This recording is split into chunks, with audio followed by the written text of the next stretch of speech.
Welcome back to K-Side Press, ladies and gentlemen. I'm Eddie Law. Joining us today is an undefeated lightweight set to make his LFA debut at LFA 214, facing Steve Collins on August 15th. You want to see someone who's trying to break something with every single shot they land, then watch him slam somebody to the ground.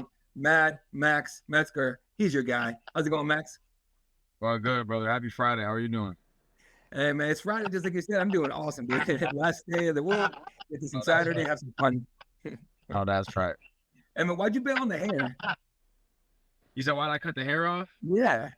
Man, I'm about to come with some crazy shit for this one, too. Wait till you guys see it. It's gonna be cool, but it was just the end of an era. You know what I mean? I felt like there was a time where it was like I had just grown it out for so long, and the braids were cool, but in my second to last fight, when I was in the guard, my opponent was using those braids as like a grip to control my posture. So that was one component, and also those things weigh almost, believe it or not, those things weigh almost 2 pounds. All that hair is almost 2 pounds. So going back from welterweight back to lightweight, I needed every ounce I could get. So all those factors combined, I would just let me alone. That's a pretty damn good reason, especially the weight thing going down to 55. But dude, every clip I've seen of you in the cage, in fight world, right? One word comes to mind: in the cage. Right now, you're chill, hanging out, but you are so intense in there, man. And with a nickname like Mad Max, that makes complete sense. So, is that something you lean into in your fight, or is that just who you are? I think it's just who I am, bro. I think it's the way that I approach competition and the way that I approach fighting is, I think everybody kind of approaches it in a different way, mentally. And I approach it in a very primal way of, one of us is a predator here and one of us is a prey, and one of our dreams dies here and one of our dreams persists forward. And, this is absolutely everything to me. I don't have any plan B. You know what I mean? This absolutely everything that I put in every day to. I have my own MMA team. All my eggs are in this basket of making it to the UFC and being the best fighter that I could possibly be. So when the moment comes to actually get to compete, I'm ready to kill or be killed, man. That's always the mindset when I go in there is, I want to finish. You know what I mean? That's the thing. I'm not okay with going the distance. Every time I've gone the distance in my career, I've left with just a very distasteful feeling about the fight. If I don't go in there and get the finish and end the fight, it doesn't even feel like a win. So that's the mindset that I approach it with every time. There you go, man. And speaking of finishing fights, man, probably my favorite highlight of yours so far, that nasty left hand you landed on Gavin Agnew at OCL 36. Like, he tried to rush you, and you basically, it's like you pull up the red carpet, like, come on in, son. And that left hand knockout right to the dome shot.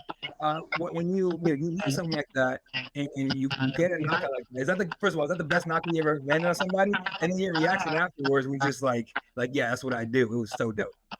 Yeah, that was definitely the cleanest shot I've ever landed. I landed a right hand like that in the amateurs.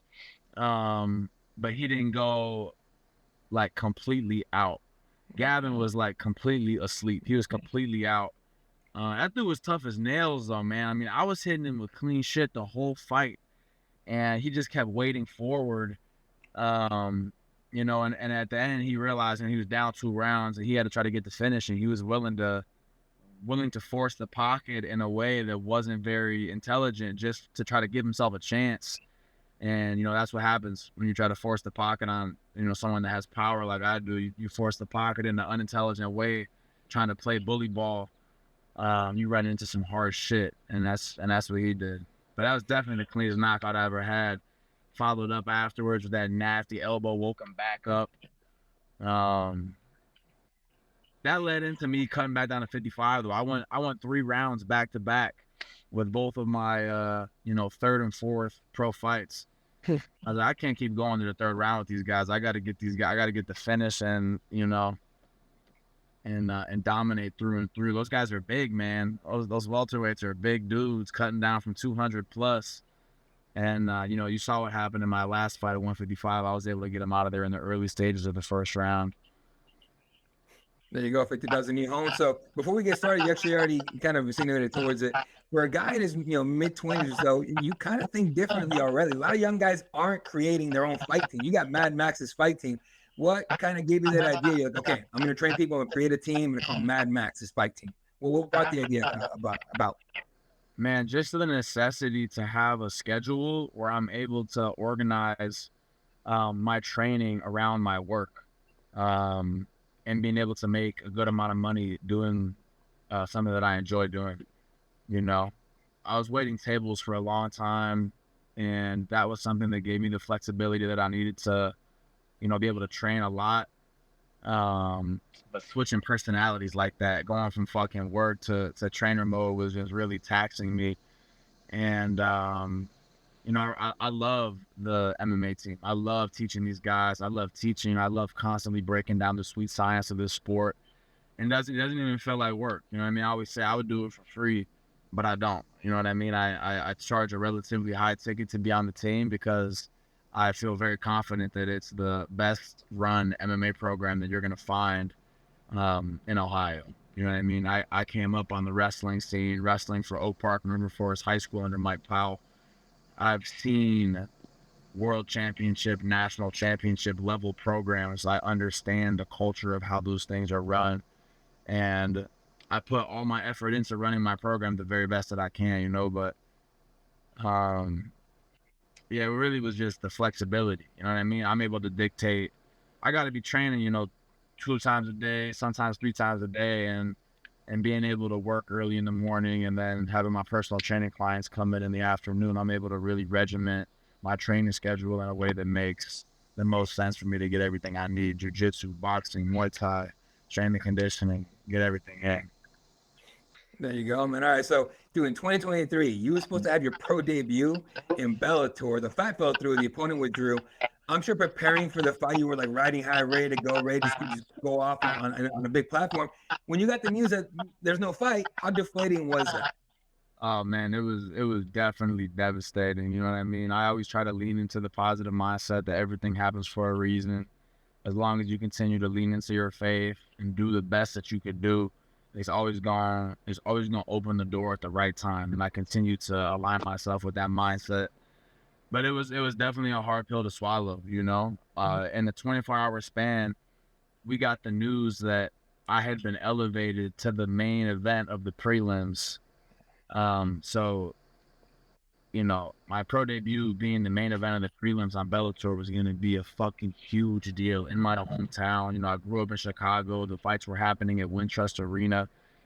So it was a really big deal, and I was so excited for that, And, I was packing up my bag. I was actually about to grab the last couple of things that I needed and head to the airport whenever they called and said that he had pulled out. So it was definitely shitty, no other way about it. But I never wanted to be in Bellator. I wanted to be in the UFC. You know what I mean? So it just is what it is. All of that time off, after that fight fell through, I had about a 16-month layoff because Bellator got bought by the PFL. And they kept saying, okay, we're going to give you a fight here maybe, or stay ready. We might have you fly out here. And after that, for about 16 months, I just realized I got to start taking this back into my own hands, fighting on the regional scene again. I can't count on these guys to give me a fight. But in that time of that 16 months, I was able to really hone my skills in. And I got a lot better in that 16 months. So I think it put me in a good position where I was able to dominate on my early pro fights, because in that 16 months, I was constantly in camp. I was in camp that entire time, waiting for the opportunity to come. So I was just sharpening the sword that whole time, Yeah, man. Hey, let's talk meat and potatoes, dude. LFA 214, you're talking about going back to regional. This is about the best place you can get to the UFC. So LFA 214, Sioux Falls, South Dakota, Steve Collins. How are you feeling mentally and physically coming into this fight? Man, I'm just so excited, bro, and so grateful for the opportunity. I feel like it's been a long time coming. Like you said, Bellator fell through. I had to go back to fighting in these local shows with only a couple hundred people in the crowd, warming up in like a fucking high school gymnasium kind of vibe, you know what I mean? In like a hockey rink, locker room. I remember my last fight before I walked out, just kind of thinking, I was like, I'm better than this. Like, my martial arts, my skills as a martial artist are past this regional level of entertainment. I'm just excited, bro. I'm really excited. I'm really grateful for the opportunity to go out there and showcase my skills and share my art with the world. And I'm really just looking forward to going out there and doing the dance. You know, so much work goes into this, to the preparation, all the rounds on the assault bike, all the training sessions, everything. Just so much hard work goes into this, and then to go out there and just let it all hang out for everybody to enjoy the spectacle. I'm just excited, man. I'm just like really excited and grateful for the chance to go out there and do it. All right, man. So this is, I think one of the things about this fight is pretty dope to me. Both of you guys are undefeated. Both of you guys are 5-0, trying to make something happen, which adds, I mean, it adds a little bit more skin in the game. This one, maybe a little pressure, maybe not. But is it something you thought about leading into the fight? Not really, man. You know, records don't really mean a lot. He's 5-0, but he's not on my level. I've watched film on him, and there's really nothing that stands out to me that's particularly impressive. He's a small 55er, not particularly great wrestling, not particularly great kickboxing, not particularly great jiu-jitsu. He lets his hands go. You know, that's what I will say, is he has a good calmness to him. But I've seen him get dropped in the first round in multiple fights of his, kind of from that calmness. You know, I don't mean to toot my own horn, but I will. You know, I've never been dropped, never been taken down, never lost a round in 12 fights. I don't feel any added anxiety that it's 5-0 versus 5-0, because I know what I'm gonna do. I'm gonna go out there and I'm gonna make it look easy. It's the same thing every time. Oh, is this gonna be the opponent that? And I'll fight anybody in the world at 155. You could put any man in front of me at 155. I'm gonna sign a contract, and it's gonna be a good fight. So no, I don't feel any added pressure. I know who I train with. You know what I mean? I train with the best guys in the world: Matt Brown, Dante Leon, Vitor Oliveira. You know what I mean? I have a world-class team around me, and I know who I am. I know where I come from. You know, I grew up, like I said, with one of the best wrestling programs in the history of Illinois, if not the history of the United States. So I know my level of skill, and this guy's not gonna show me anything that I haven't seen before. You know what I mean? Yeah, and he's based out of Chicago. I think he's from Chicago originally. So you guys are gonna have to battle who's the king of Chicago, right? Like, I mean, you go claim it. And we never heard of that dude, man. I was asking the boys in the group chat. I was like, this guy wrestled. Have y'all ever heard of him? He said he's from Harvey. A lot of my teammates grew up, you know, wrestling for the Harvey Twisters, which is an elite youth program, you know, in Harvey, Illinois. Isaiah White, Benevolent Shepherd, Kamal Bay, Jawan Edmond. I have a lot of buddies that I grew up with that all wrestled for Harvey, and they never heard of him. So, you know, we'll see who the king of Chicago is. But I'm based in Columbus now, so it might be a little bit of a conflict of interest. I'm coming out with my flag. The flag is double-sided. Half of it is the Chicago flag, and half of it is Brutus the Buckeye. So, might be a little conflict of interest, but yeah, there you go. Ohio State, you represent all the time. I never met anyone that went to Ohio State or played for Ohio State or did anything for Ohio State that didn't just forever rep Ohio State. Yeah, we have a pretty loyal fan base, man. And there's not anybody in the MMA scene as of right now that's like, you know, repping the Ohio State brand. We had Lance Palmer for a while with the PFL, was obviously a world champ. He was like the Ohio State guy, but Ohio State has such a rich history of wrestling, and Ohio itself has such a rich history of boxing. There's so many people in Ohio that are fight fans, martial arts fans. You know, I'm trying to kind of appeal to that audience because I am a Buckeye. You know what I mean? I went to Ohio State all through college. I was a Buckeye fan. You know, I'm actually thinking about getting Brutus tatted on my leg maybe sometime here in the near future when he pops out with those gladiator shorts on. But yeah, man, I'm excited to go out there and represent Ohio State. Some people down here in Columbus call me the Fighting Buckeye, which is actually a pretty cool little term. But yeah, man, I'm excited for the opportunity, and I just got to get the rest of this weight off. I'm doing the water loading process right now, make sure it's all dialed in, and then we're headed out of town on Tuesday morning. There you go, man. All right, dude. Look, you get the win. Hopefully, you get some mics and some camera time. When they ask you, "Hey, Max, who or what are you going for next?" What are you gonna tell them? Yeah, I noticed on LFA a lot of the time they don't give the guys the mic. I don't know if that's just on the prelims they don't give them the mic or what, but the path forward I see for myself after this is pretty direct. There's actually some 6-0 guy that I watched. I watched my teammate Lucas Siebert compete on a LFA card a couple weeks ago. He got the job done nice and early. He looked good, but there was a dude who fought before him named Adam Livingston, I think his name is. He's also a lightweight. He's like 6-0 right now, and he's another one of these guys. I'm just looking at. I'm like 6-0. I'm like, this dude looks like food. So, as far as I could tell, I want that matchup, or I want to fight for the LFA world title after this. But what I really want is hopefully Dana White calls on the Contender Series, which is obviously about to start up.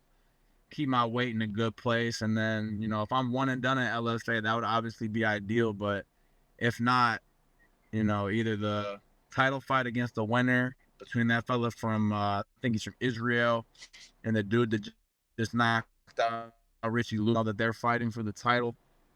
I'd like to be next in line for that, or scrape off this dude Adam Livingston who's 6-0. I told my management the night that I watched that fight, I said that's an easy fight. That's an easy fight for me. They could give it to me. 5-0 and 6-0 opponents back to back. Go out there and finish both of those guys. That's definitely going to turn some heads. So anytime I have an opportunity to fight somebody with a good winning record like that, I know that looks really good on paper, and that's what the UFC wants to see, is that you're not ducking any matchups against these up and coming prospects. So yeah, that's the vision board for me, man. Hopefully Dana White Contender Series on short notice after this, but if not, 1 or 2 fights and try to get that LFA strap. Look, man, I'll tell you right now, if you get the Adam Livingston fight, I'm gonna bust my ass to get you both on here at the same time. Because I kid you not, you guys are both two of the best talkers I've ever dealt with already. That would be an awesome, awesome interview. Bro, his ass cannot wrestle at all, and his boxing okay. Kickboxing not very good, grappling not very good. I could tell you exactly how that fight would go. I mean, I'm gonna wrestle his ass until he's tired as fuck, and then I'm gonna pretend like I'm gonna wrestle him, and then come back upstairs because he has to drop his hands now. You know what I mean? That's the thing about being able to wrestle. You start showing that level change, they gotta dig for the underhooks. So that makes them drop their hands. And if you don't drop your hands, then guess what? You're getting took down. So, that's why we see all the success that we do as high level wrestlers in this sport. But that's few and far between. We got Steve Collins in front of us right now. Go ahead, get the rest of this weight off.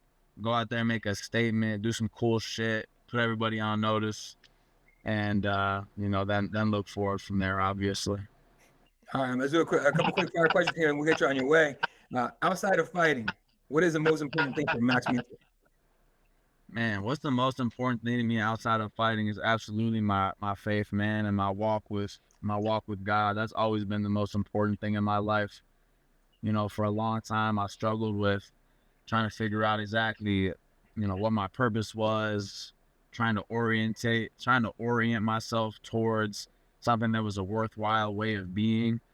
And, for me, that obviously led me to martial arts. I know I make a good impact with all the stuff that I do in terms of being a high school wrestling coach and mentoring these young men on my MMA team. And my dream is to have my own MMA gym one day. Right now I'm renting space out of Matt's facility. He's doing me justice by letting me run my program out of his brick and mortar location, Immortal Martial Arts. But most important thing to me outside of MMA is, my relationship with God and my family, man. I'm about to get married, not this October, but next October.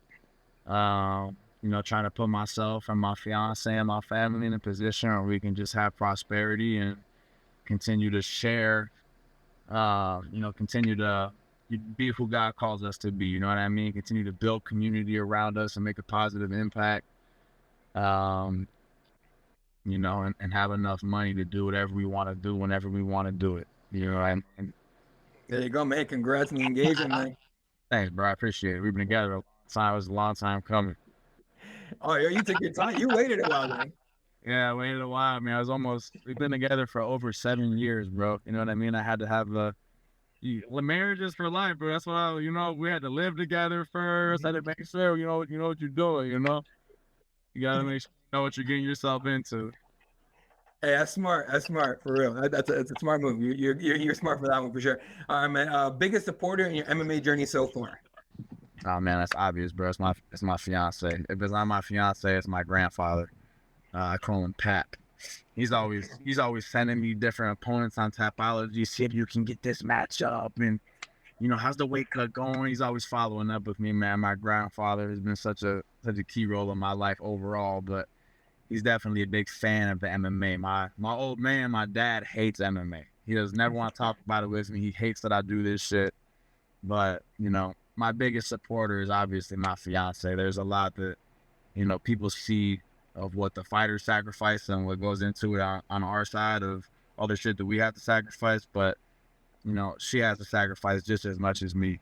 I'm getting home from work getting home from training on a regular basis at 9:30, 10 o'clock pretty much every night of the week, and she's just been sitting there kind of all she wants to do is hang out with me, and she wants to do stuff on the weekends, and I'm cutting weight, I'm in camp, I can't do this, can't do that. And, she just wants to live a normal life. Her dream isn't to be the UFC world champion, So my biggest supporter is definitely my girl, Michaela. There you go, man. Real quick round of the knockout game. Basically, I'll give you names of lightweights throughout. It could be active, it could be history. We'll see. But and basically, you pick who you think is better. So, for example, we were talking heavyweights, and I said Cain Velasquez or Frank Mir. Let's say you pick Cain, then I'd be like, all right, cool, Cain or Fedor, and so on and so forth till we get the last one. You ready? Okay, say that. Yep, I got you. All right, man. Dustin Poirier or Justin Gaethje? Damn, we got right to business. Dustin Poirier, DP. All right, Dustin Poirier or Conor McGregor? Conor McGregor. All right, Conor McGregor or Khabib Nurmagomedov? Khabib Nurmagomedov. All right, Khabib or BJ Penn? Khabib. Khabib or Nate Diaz? Khabib. All right, Khabib Nurmagomedov comes out the winner for Mr. Max Metzgar. All right, man, last one. Yeah. I wish we would have got to see Conor and Khabib when Conor was really in his prime, bro. The version of Conor that we saw against Eddie Alvarez and Jose Aldo, that would have been a much more enticing fight, man. Whenever, Khabib just manhandles everybody. I wouldn't be surprised if it went the way that it did if Conor wasn't being a piece of shit. But, I just saw actually that Artem Lobov said just last week that, McGregor is training once or twice a week for that camp, which is obviously just completely absurd. But I would have liked to see that whenever we had the Conor that actually was locked in, not this new fucking knuckle dragging Conor. I mean, people change, people evolve. He just went the weird way. It sucks because I'm with you. I would love to see that fight in a different scenario, but it is what it is. Yeah. All right, man. Last one on August 15th from the Sanford Pentagon in Sioux Falls, South Dakota against Steve Collins. What can fans expect from Mad Max Metzgar? Man, what can fans expect? They could definitely expect some cool shit. I'm going to hit him with some cool shit. I'll probably try to slam his head through the canvas at some stage. But you could definitely expect the finish. I'm not exactly sure when. I'm not going to try to predict when. Probably in the middle of the second round. I'm planning on trying to. He's one of these guys that's a little bit of a slow starter, and I've been trying to. I guess I shouldn't say too much. But you could definitely expect a suplex at some point, and you can expect a finish, no doubt about it. All right, folks. He said it. It's going to be a finish. Do not miss it, folks. Circle this one on the fight card banger of a fight, LFA 214, August 15th. Tickets available on Ticketmaster, broadcasting live on YouTube and UFC Fight Pass. Mad Max Metzgar, bringing the bomb to the LFA Octagon. Max, thanks for the time. Boom, Eddie. Appreciate you, bro, man. Thank you very much. We'll see you down there.